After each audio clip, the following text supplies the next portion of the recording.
Izuba Radio TV turi munsi y'inyubako ya RDB.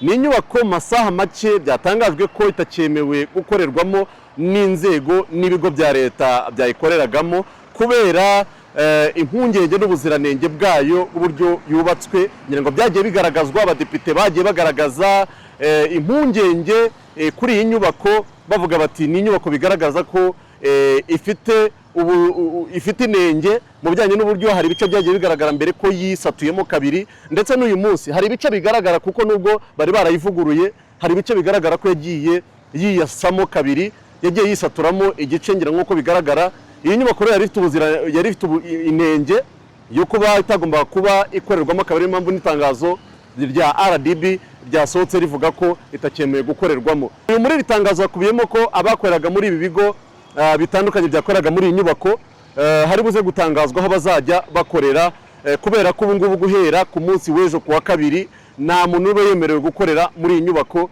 Batangaje ko igiye kuvugururwa nk'uko bigaragara mu itangazo rya RDB. Yose yari integuza yo kugira ngo iki gihe umunsi ibigaragare ko iyi nyubako ihagaritswe.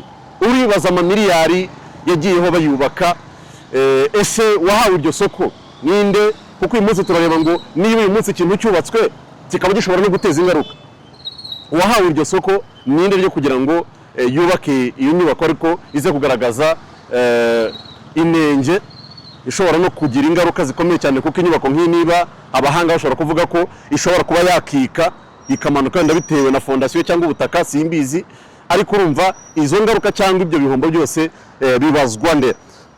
Bamwe mu baturage twaganiriye batuye mu bice bitandukanye by'umujyi wa Kigali basanga hari bamwe mu bayobozi cyangwa n'abandi bakora inyigo z'inzu zitandukanye zubakwa bakwiye kujya babazwa ibihombo nk'ibyo, kuko abaturage bavuga uburyo batibaza impamvu miliyari zisaga 40 ziba zarubatse inyubako nk'iyi, inyubako ikaba igiye kongera kuvugururwa bihombya leta. Barasaba ko hagira igikorwa abayobozi baba bararangaye bagakurikiranwa. Umwenjeniyeri wapatanye kaya mafaranga kuba yari kwangirika akaba icyo afite icyamariye abanyarwanda. So rero umwenjeniyeri bamukurikirane, kuko ntago wakorera mu nzu mu nyubako ifite ibyo bibazo yarasadutse. Icyo ni ikibazo cy'umwenjeniyeri.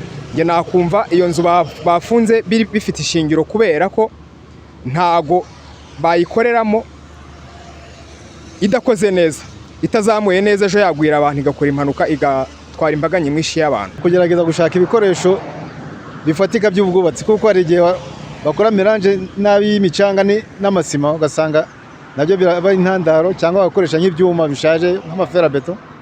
Ibyo ngibyo nabyo byatuma izo nyubako zitamera neza rwose. Zo zagombye kubakorera, ariko ubwo nyine ziba zitikiye, ziba ziguyemo nyine. Urwego rw'igihugu rw'iterambere RDB rwatangaje ko mu gihe cya vuba cyane hamenyekanaho ibigo bya leta byakoraga muri iyi nyubako bigiye kwimukira, kugira ngo hatagira icyica serivisi abanyarwanda bagombaga guhabwa. Abdul Nyirimana, Izuba Radio TV i Kigali.